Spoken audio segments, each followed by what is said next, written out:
So suppose that the water level of a river is 34 feet and that it is receding. What does receding mean? Going down. Your hairline.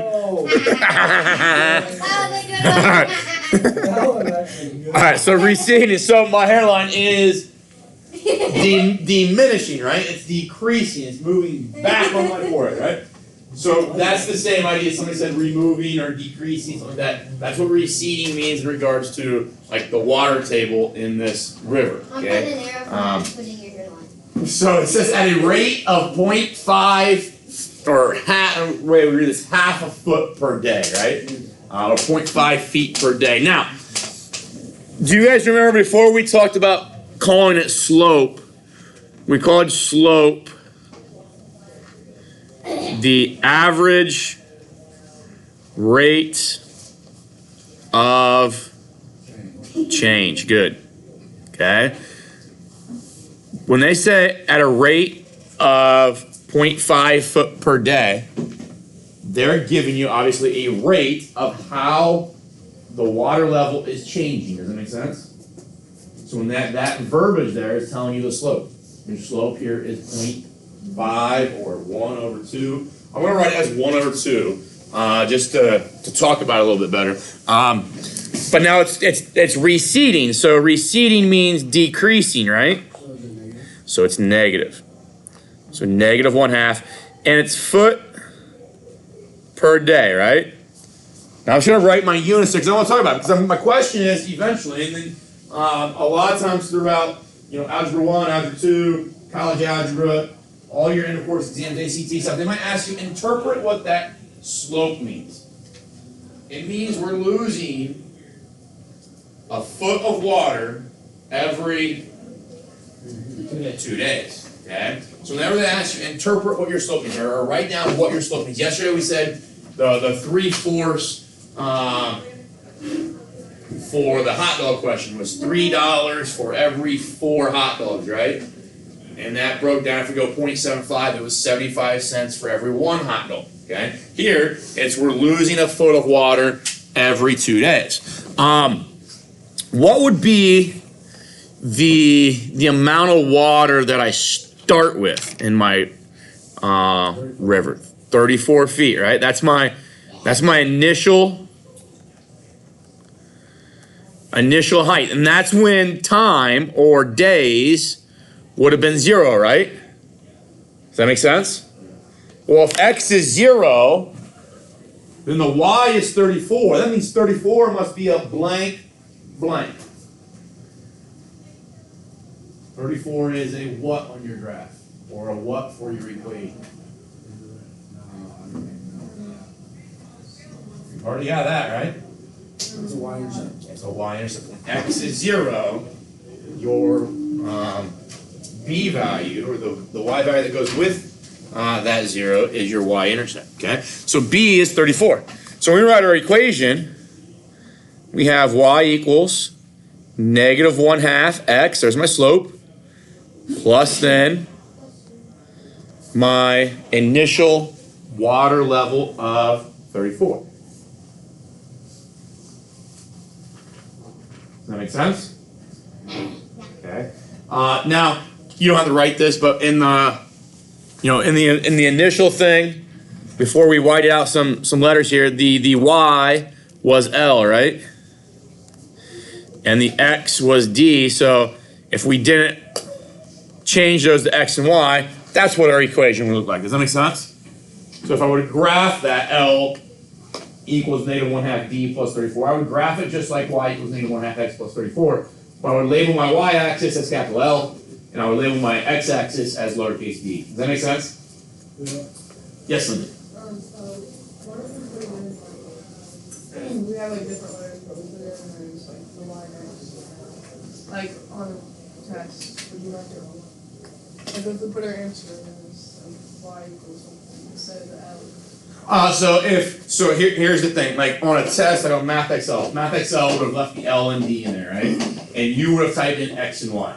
It's going to count it wrong. But if you were aware of that, if you go back and review and say, oh, I use X's and it told me to use R, and I used Y and it told me to use W, but everything else is right, just let me know and I'll go back and give you full credit for that. Okay? Now here's the thing.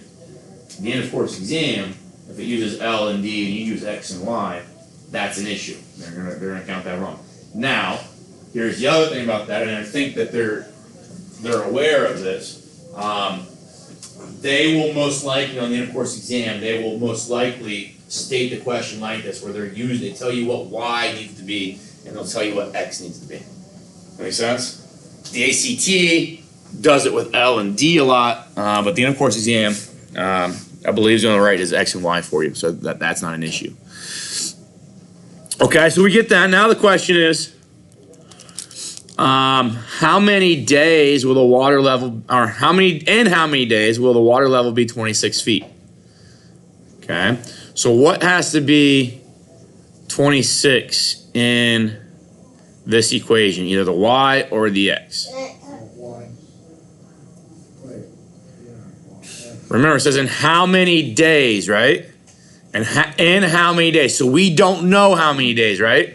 In my equation, what was representing days? X. So we don't know that number right there, right? So the 26 must be the what?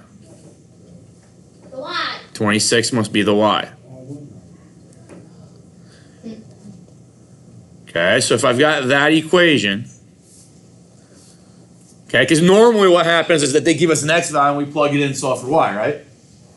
Here they actually give us a Y value, we plug it in, and now we're going to solve for X. It takes a little bit more algebra here to solve for X. What would you do first to get X by itself? Minus 34. Oh, wait. Divide by -1. What I would do, now you can, I'm gonna agree with Annika here. You can subtract 34, and that's going to give me what, -8 here? Equals -1/2 X, okay? If you wanted to divide by -1/2 first, that works, as long as you divide everything by -1/2. So you would have to divide the 26 by -1/2, you'd have to divide the -1/2 by -1/2, and you'd have to divide the 34 by -1/2. Does that make sense? But it works, but if I don't want to divide 3 things by -1/2, and I only want to divide 2 things by -1/2, I think it makes more sense to subtract that 34 first. Okay. Now, how do I get, so our goal, remember, is to get this to be a 1x. What can I multiply -1/2 by? -2. Multiply that by -2, so it'll give me 1x, right? Multiply this by -2 gives me what? 16. Positive 16. So positive 16 equals x. Okay. Just give you, if I would have gone 26 equals -1/2 x plus 34, if I would have divided everything by -1/2,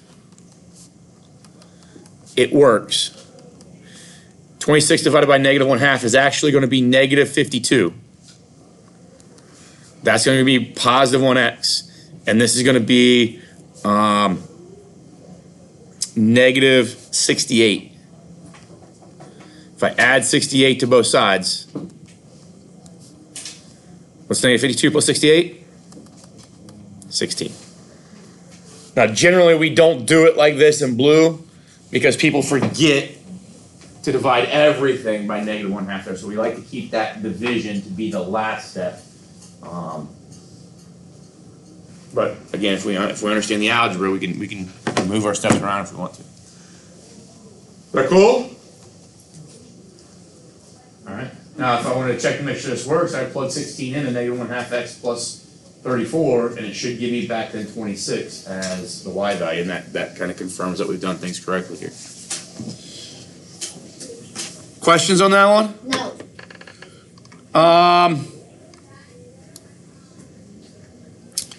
This guy's father, Seth, his father, is thinking about buying his kid a 6-month movie pass for $40.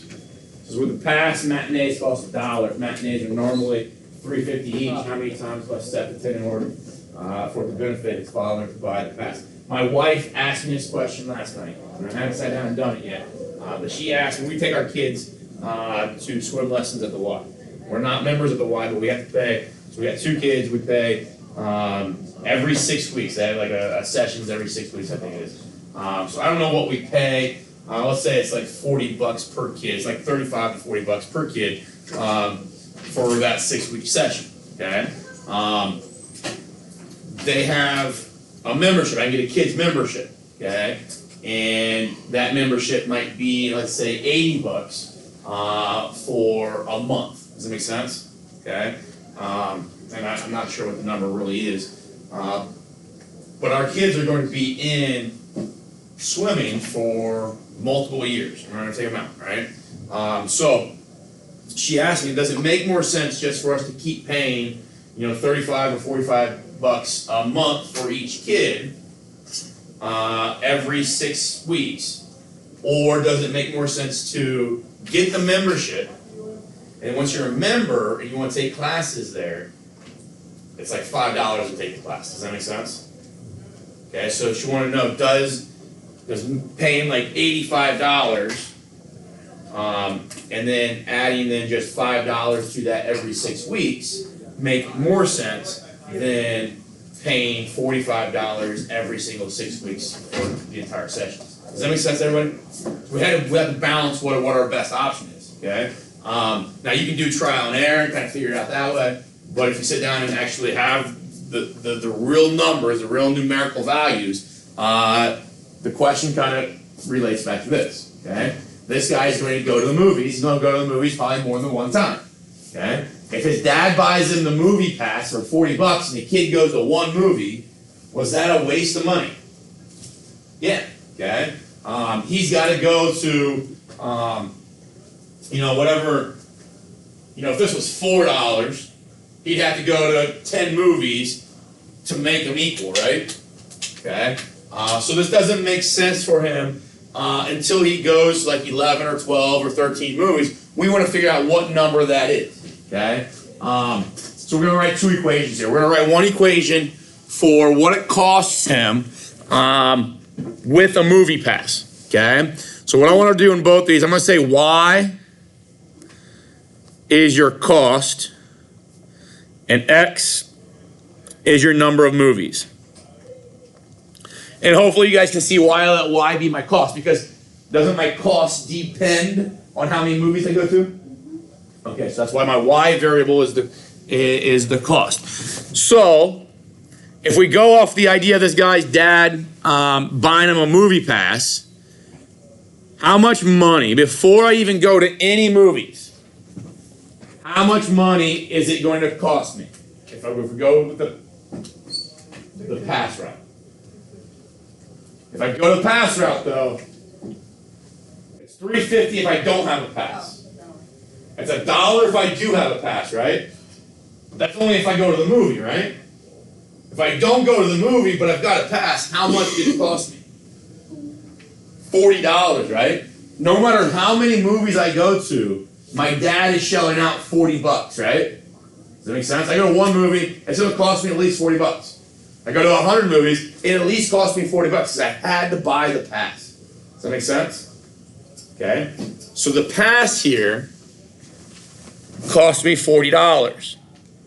Now once I have the pass, what am I going to be adding to that every movie I go to? If I go to one movie, what am I adding to it? $1. If I go to two movies, how much did I add to that 40? $2. I went to three movies, how much did I add to that? 1x. Okay, so I'm going to go write 1x. I'm going to write the number of movies I go to is x, and then the cost that it takes for each of those movies is $1. Does that kind of make sense that that's an equation then for how much it's going to cost me per movies I go to? Yeah. If I go to 10 movies, it's $10 times $1, or 10 movies times $1 is $10. Plus in the 40 of the pass, it costs me $50, right? Okay. If we don't buy the pass, we have another equation that we could have. Okay. If I don't buy the pass and I don't go to any movies, what's it going to cost me? $0, right? That's the kind of the situation we're all in. I'm assuming we don't all have any passes to movies, right? Okay. So each one of you don't go to a movie and it costs you $8, right? No money spent. Okay. If I go to one movie, how much does it cost me? If I go to one movie, how much does it cost without a pass? $3.50, right? If I go to two movies without a pass, how much does that cost me? $7. $7. Be 350 times 2, right? If I go to 3 movies, it's 350 times 3. If I go to 4 movies, it's 350 times 4. If I go to 5 movies, 350 times 5. So what is changing? The 350 stays the same, right? X is the number of movies I'm going to, right? Does that make sense? If that would be my equation then for just the regular cost without the pass. Y-intercept 0 here, right? Okay, because if I go to 0 movies, it better cost me $0. Okay? Now the question is, well, where or at what point does it make sense to buy the pass? Because if I only go to 1 movie, with the pass it costs me 41 bucks. Without the pass it costs me $3.50, right? But if I go to 20 movies, okay, if I go to 20 movies, it's going to cost me $70, paying $3.50 at each movie. But if I go with the pass, it's going to cost me 60 bucks. Does that make sense? So that, in that situation, going with the pass is cheaper. So what we want to do is figure out what we call an equilibrium point. Okay? Where do these things end up costing the same? Okay? And here's how we do this. We've done substitution before. Do we know that right here, y is 1x plus 40? Isn't that y right there? So let's replace this y with 1x plus 40. Does that make sense to everybody? Wherever I saw the y on the right, I took that thing and I replaced it with 1x plus 40. Now, how do I solve for x? I've got x's on both sides, right? Let's subtract that one away. So it would give me how many x's on the right? 2.5. Okay. What am I going to do to solve for x? Divide by 2.5. Divide by 2.5. So x is going to end up being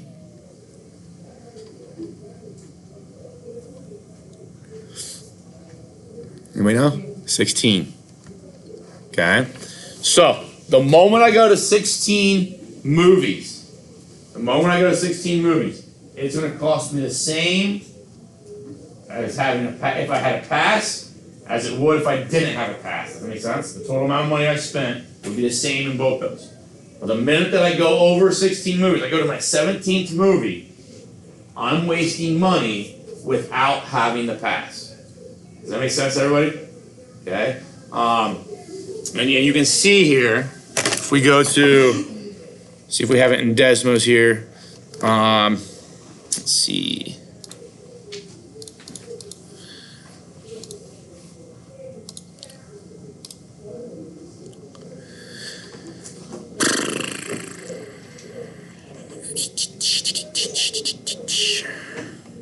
Internet is blazing today.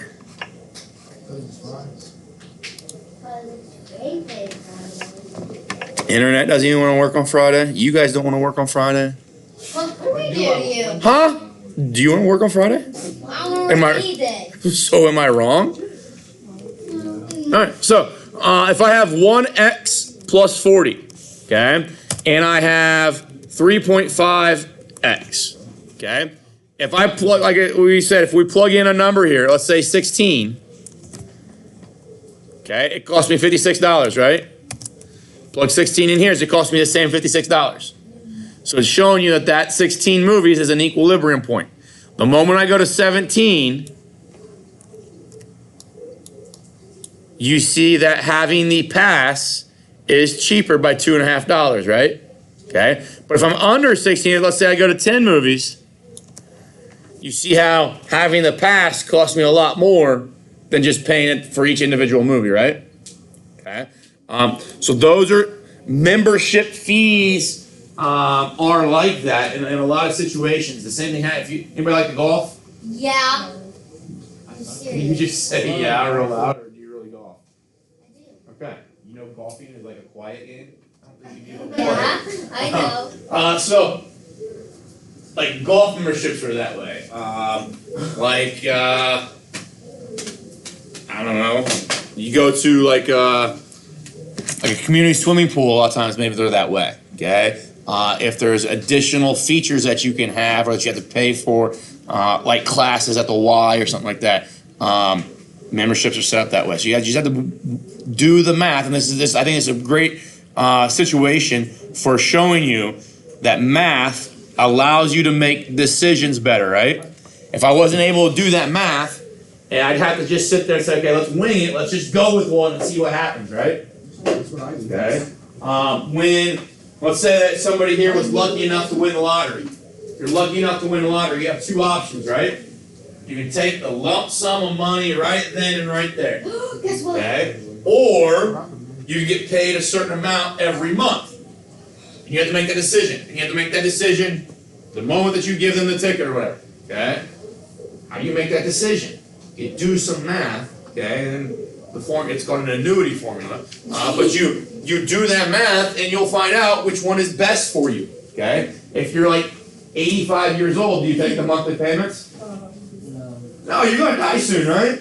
Okay? You take the lump sum so you can give it to people that when you're gone, you can give that money to your family. But if you die and you win the lottery at 85 and you die the next month, all that money goes back into the state. Does that make sense? Yeah, so that money that you won is, I don't know. What? That's why I had a lottery thing and I scratched it off and I won a thing to the game show. Oh But I my couldn't go gosh. because I wasn't old enough. Yeah, and So I gave it to my they grandma. won. Oh my God! Can you imagine her being on TV? It'd be amazing. Wouldn't need a microphone, would you? No? So did your grandparents go? I don't know. Does that get you like just in the drawing to go, or does it get you to go? Like, straight to the show. And you don't know if they went? No, I don't know if they're gonna go. Who they're gonna give it to. Okay. I should call them. I'll call them right now. Are you gonna get some of that like when they win money? Are you gonna get some of that because it's your ticket? I better. You want me to call them? No, you're not calling them right now. Please. All right, let's look at this one. Let's look at question 7. This will be the last one we do. Give me some gold. Caterer charges $120 to cater a party for 15 people, $200 for 25 people. Okay? We essentially want to know, okay, if that's the case, if it costs $120 to feed 15 people, $200 to feed 25 people, what's it going to cost to feed 40 people? Okay? So when they give us questions like this, we have to realize what variables are we using, okay? So they say X is the number of people. So X is the number of people, okay? And Y is the cost, okay? So if I write those as an ordered pair, it's people comma cost, right? This is very similar to the question we saw yesterday with hot dogs, okay? How many people is going to cost $120? 15 people will give me a $120 cost, right? Is that an ordered pair of X's and Y's? Yeah. Okay, so what's the other ordered pair that they provide me up here? 25 and 200. If I want to write an equation, I need the slope and I need a point, right? Now we hope that point is the y-intercept like the ones we did earlier, okay? But neither of those are the y-intercept. So we have to do a different route here. Remember the y minus y1? Equals X. I forget. I mean M. All right. M times x minus x1. Okay? Do we have the ability to find slope? Yes. Okay, so let's do that. Let's subtract our y's.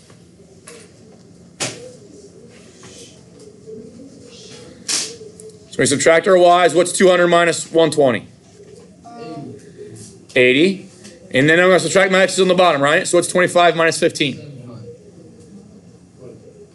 Wait, what? 25 minus 15? 10. 10. 200. So what is 8 divided by 10?